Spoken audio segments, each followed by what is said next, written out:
കുറേ നാളായിട്ട് കുറേ പേര് റിക്വസ്റ്റ് ചെയ്യുന്ന വീഡിയോ ആണ് ചോക്ലേറ്റ് സ്പഞ്ചിന്റെ റെസിപ്പി. അപ്പോൾ ഇത് ഡീറ്റെയിൽ ആയിട്ട് എന്നെ കൊണ്ട് പറ്റുന്ന രീതിയിൽ ഞാൻ കാണിച്ചിട്ടുണ്ട്. റെസിപ്പി മാത്രമല്ല, നമ്മൾ ഫോളോ ചെയ്യേണ്ട കുറച്ച് മെത്തേഡ്സും കൂടി ഉണ്ട്. അതോടെ കറക്റ്റ് ആയാലേ നമുക്ക് നല്ലൊരു ചോക്ലേറ്റ് സ്പഞ്ച് കിട്ടത്തുള്ളൂ. സോ വീഡിയോ ഫുള്ള് സ്കിപ്പ് ചെയ്യാതെ കാണണേ. 1 kg റെസിപ്പിയാണ്. ആദ്യമേ തന്നെ 6 ഇഞ്ചിന്റെ ഒരു കേക്ക് ടിന്ന് റെഡിയാക്കി വെക്കുക. മെഷറിംഗ് കപ്സ് എടുക്കുക. അതിൽ 1/4 കപ്പ് നിറച്ച് കൊക്കോ പൗഡർ എടുക്കുക. 250 ml 1 കപ്പിലേക്ക് ആ കൊക്കോ പൗഡർ ഇടുക. ബാലൻസ് മൈദ വെച്ചിട്ട് ആ കപ്പ് ഫില്ല് ചെയ്യുക. സോ കൊക്കോ പൗഡർ പ്ലസ് മൈദ 1 കപ്പ്. 1 ടീസ്പൂൺ ബേക്കിംഗ് പൗഡറും 1/4 ടീസ്പൂൺ ബേക്കിംഗ് സോഡ എടുക്കുക. ഒരു പിഞ്ച് ഉപ്പ് എടുക്കുക. എല്ലാം കൂടെ നന്നായിട്ട് മിക്സ് ചെയ്ത് അരിച്ചെടുക്കുക. ഞാൻ യൂഷ്വലി 3 തവണ അരിക്കാറുണ്ട്. പിന്നെ നമ്മൾ ബേക്ക് ചെയ്യാൻ എടുക്കുന്ന എല്ലാ പാത്രങ്ങളും സ്പൂണും എന്ത് തന്നെ ആയിക്കോട്ടെ എല്ലാം നന്നായിട്ട് തുടച്ച് വാട്ടർ കണ്ടന്റ് ഇല്ലാന്ന് ഉറപ്പ് വരുത്തണേ. ഇപ്പൊ നമ്മൾ അരിച്ച് മാറ്റി വെക്കുന്നതാണ് നമ്മുടെ ഡ്രൈ ഇൻഗ്രീഡിയൻസ്. അടുത്തത് നമുക്ക് എഗ് ബാറ്റർ ആണ് ഉണ്ടാക്കേണ്ടത്. അതിനൊരു ബൗൾ എടുക്കുക. 4 എഗ് പൊട്ടിച്ചൊഴിക്കുക. അതിലേക്ക് 1 ടീസ്പൂൺ വാനില എസൻസ് ഒഴിക്കുക. നമ്മൾ എടുക്കുന്ന ഇൻഗ്രീഡിയൻസ് എല്ലാം അത്യാവശ്യം നല്ല ക്വാളിറ്റി ഉള്ള എടുക്കുക. ഇല്ലെങ്കിൽ ഇതെല്ലാം നമ്മുടെ കേക്കിന്റെ ടെക്സ്ചറിനെയും ടേസ്റ്റിനെയും ഒക്കെ ബാധിക്കും. ഇനിയാണ് മെയിൻ ആയിട്ട് ശ്രദ്ധിക്കേണ്ട കാര്യം. ബീറ്ററിൽ ഫസ്റ്റ് സ്പീഡ് ഇട്ട് മാത്രം നമ്മൾ ഇത് കംപ്ലീറ്റ് ചെയ്തെടുത്താൽ മതി. എഗ്ഗും വാനില എസൻസും ജസ്റ്റ് ഒന്ന് മിക്സ് ആയി കഴിയുമ്പോഴേക്കും അതിലേക്ക് നമുക്ക് പൗഡർ ഷുഗർ ആഡ് ചെയ്യാം. മൈദ പ്ലസ് കൊക്കോ പൗഡർ നമ്മൾ എടുത്താൽ ആ സെയിം 1 കപ്പ് തന്നെ നമുക്ക് പൗഡർ ഷുഗർ എടുത്താൽ മതി. അത് 2 ബാച്ച് ആയിട്ട് ഇട്ട് കൊടുക്കണം. ആദ്യം പകുതിയോളം ഇട്ടിട്ട് ജസ്റ്റ് അതൊന്ന് മെൽറ്റ് ആയി വരുന്ന വരെ ജസ്റ്റ് ഒന്ന് ബീറ്റ് ചെയ്തെടുക്കാം. ബീറ്റ് ചെയ്യുമ്പം നമ്മൾ ഒരു സൈഡിലേക്ക് മാത്രമേ ബീറ്റ് ചെയ്യാവുള്ളൂ. ആ ഒരു ഷുഗർ പൗഡർ ആ ഒരു എഗ്ഗില് അത്യാവശ്യം ഒന്ന് അലിഞ്ഞു എന്ന് തോന്നുമ്പം അത് ഓഫ് ചെയ്തിട്ട് സെക്കൻഡ് ബാച്ച് ആഡ് ചെയ്യാം. സെക്കൻഡ് ബാച്ചും കൂടെ ആഡ് ചെയ്തതിന് ശേഷം പിന്നെ നമുക്ക് കണ്ടിന്യൂസ് ആയിട്ട് ബീറ്റ് ചെയ്യാം. നമ്മൾ വിപ്പിംഗ് ക്രീം ഒക്കെ അടിക്കുമ്പം അതിൽ ചെറിയ വേവ്സ് പോലെ വരില്ലേ, അതുപോലെ നമ്മുടെ എഗ് ബാറ്ററിലും ചെറിയ വേവ്സ് പോലെ വരും. അത്രയും ഒരു ക്രീം കൺസിസ്റ്റൻസി വരുന്ന വരെ നമുക്ക് ബീറ്റ് ചെയ്യാവേ. ബീറ്റിന്റെ സ്പീഡ് ഒന്നും അഡ്ജസ്റ്റ് ചെയ്യണ്ട. ആ ഫസ്റ്റ് സ്പീഡിൽ ഇട്ട് തന്നെ ഒരേ ഡയറക്ഷനിലോട്ട് ഇതിങ്ങനെ ബീറ്റ് ചെയ്തെടുത്താൽ മതി. എത്ര ടൈം ഇങ്ങനെ ബീറ്റ് ചെയ്യണം എന്ന് പറയാൻ എനിക്ക് അറിയില്ല. പക്ഷെ ഞാൻ ലാസ്റ്റ് കൺസിസ്റ്റൻസി കാണിച്ചു തരാം. അത് കണ്ടു കഴിയുമ്പം നിങ്ങൾ സ്റ്റോപ്പ് ചെയ്താൽ മതി.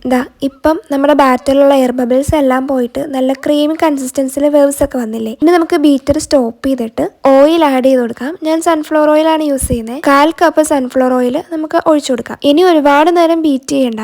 ഞാൻ ഇതിൽ കാണിക്കുന്ന ആ ഒരു അത്രയും ടൈം തന്നെ ബീറ്റ് ചെയ്തെടുത്താൽ മതിയേ. ജസ്റ്റ് ഓയിൽ ആ ഒരു ബാറ്ററിലോട്ട് മിക്സ് ആവാൻ വേണ്ടി. ഇനി കുറെ നേരം ബീറ്റ് ചെയ്തുകൊണ്ടിരുന്നാൽ നമ്മുടെ പൊങ്ങി വന്ന എഗ് ബാറ്റർ താന്നു പോകും. ഈ ഒരു റെസിപ്പി ഈ ഒരു മെത്തേഡ് വെച്ച് ഫോളോ ചെയ്ത് ചെയ്താൽ ഉറപ്പായിട്ടും നിങ്ങൾക്ക് ഒരു അടിപൊളി ചോക്ലേറ്റ് സ്പഞ്ച് കിട്ടുവേ. കാരണം ഞാനിത് പേഴ്സണലി പറഞ്ഞു കൊടുത്ത് എല്ലാവരും ട്രൈ ചെയ്തിട്ട് നല്ലൊരു ഫീഡ്ബാക്ക് തിരിച്ചു എന്ന് പറഞ്ഞായിരുന്നു. എഗ് ബാറ്ററും ഡ്രൈ ഇൻഗ്രീഡിയൻസും മിക്സ് ചെയ്യുന്നതിന് മുന്നേ നമുക്ക് ഓവൻ സെറ്റ് ചെയ്യാം. 180 ഡിഗ്രിയിൽ 10 മിനിറ്റ്സ് ആണ് ഞാൻ പ്രീ ഹീറ്റ് ചെയ്യാനിട്ടത്. താഴത്തെ കോയിൽ മാത്രമേ കത്തിച്ചിട്ടുള്ളൂ. നമ്മൾ കേക്ക് ഫുൾ കംപ്ലീറ്റ് ചെയ്തെടുക്കുന്നത് താഴത്തെ കോയിൽ മാത്രം വെച്ചിട്ടാണ്. ഇതുപോലെ പതിയെ വേണം മിക്സ് ചെയ്യാൻ.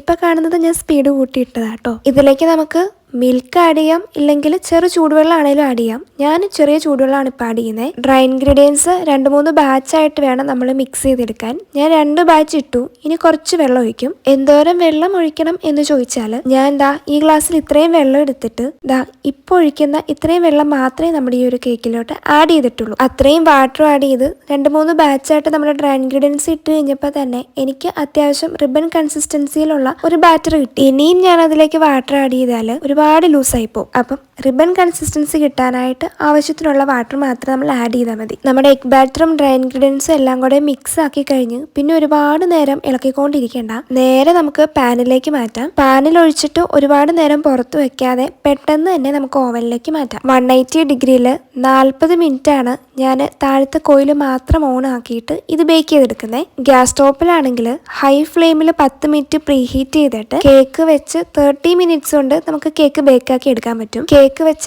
ആദ്യത്തെ ഒരു 5 മിനിറ്റ് ഹൈ ഫ്ലെയിമിലും പിന്നെ വരുന്ന 10 മിനിറ്റ് മീഡിയം ഫ്ലെയിമിലും rest of the time low to medium ഫ്ലെയിമിലും വെച്ചിട്ടാണ് ഞാൻ ഗ്യാസ് സ്റ്റോപ്പിൽ ഇത് ബേക്ക് ചെയ്തെടുക്കുന്നത്. നമ്മുടെ റെസിപ്പിയും ഓവൻ ടൈമും ഗ്യാസ് സ്റ്റോപ്പ് ടൈമും എല്ലാം ഞാൻ ഡിസ്ക്രിപ്ഷനിൽ കൊടുത്തേക്കാം കേട്ടോ. നമ്മുടെ ചാനലിൽ കയറി നോക്കുകയാണെങ്കിൽ ചോക്ലേറ്റ് സ്പഞ്ചിന്റെ റെസിപ്പി തന്നെ ഗ്രാം കണക്കനുസരിച്ചിട്ടുള്ളത് ഞാൻ അപ്ലോഡ് ചെയ്തിട്ടുണ്ട്. കപ്പ് അനുസരിച്ചിട്ട് മനസ്സിലാവുന്നില്ലെങ്കിൽ അതൊന്ന് കണ്ടു നോക്കോട്ടോ. പക്ഷെ അതിനേക്കാട്ടിലും കുറച്ചും കൂടി ഈസി ആയിട്ടും കുറച്ച് ഡീറ്റെയിൽ ആയിട്ടും ഞാൻ ചെയ്തേക്കുന്നത് ഇതാണ്. ഇനി മെഷറിംഗ് മേക്കപ്സ് ഒന്നും ഇല്ല എന്നുണ്ടെങ്കിൽ വെയ്യിങ് മെഷീൻ ഉണ്ടെങ്കിൽ ആ ഒരു റെസിപ്പി ഫോളോ ചെയ്താലും മതി. റെസിപ്പി ഏതാണെങ്കിലും ഞാൻ കാണിച്ച മെത്തേഡ് ഇങ്ങനെ തന്നെ ഫോളോ ചെയ്താൽ നല്ലൊരു ചോക്ലേറ്റ് സ്പഞ്ച് നമുക്ക് റെഡിയാക്കി എടുക്കാം. ഈ ഒരു കേക്ക് എനിക്ക് കറക്റ്റ് 40 മിനിറ്റിനാണ് റെഡിയാക്കി കിട്ടിയത്. നമ്മുടെ കേക്ക് കറക്റ്റായിട്ട് ബേക്ക് ആയോ എന്ന് അറിയാൻ ഇതേപോലെ എന്തെങ്കിലും ഒരു സ്റ്റിക്ക് വെച്ച് കുത്തി നോക്കിയാൽ മതി. സ്റ്റിക്കിൽ നമ്മുടെ കേക്കിന്റെ അംശമൊക്കെ ഇങ്ങനെ പറ്റിപ്പിടിച്ച് അത്യാവശ്യം നന്നായിട്ട് ഇരിപ്പുണ്ടെങ്കിൽ ഒരു 5 മിനിറ്റ് ഒക്കെ കൊണ്ടൊന്ന് വെച്ച് നോക്കിയാൽ മതി. അപ്പൊ റെഡിയായി കിട്ടും. കേക്ക് ഓവനിൽ നിന്ന് ഇറക്കിയ പുറകെ നമ്മൾ ഇതേപോലെ മാറ്റാൻ നോക്കരുത്.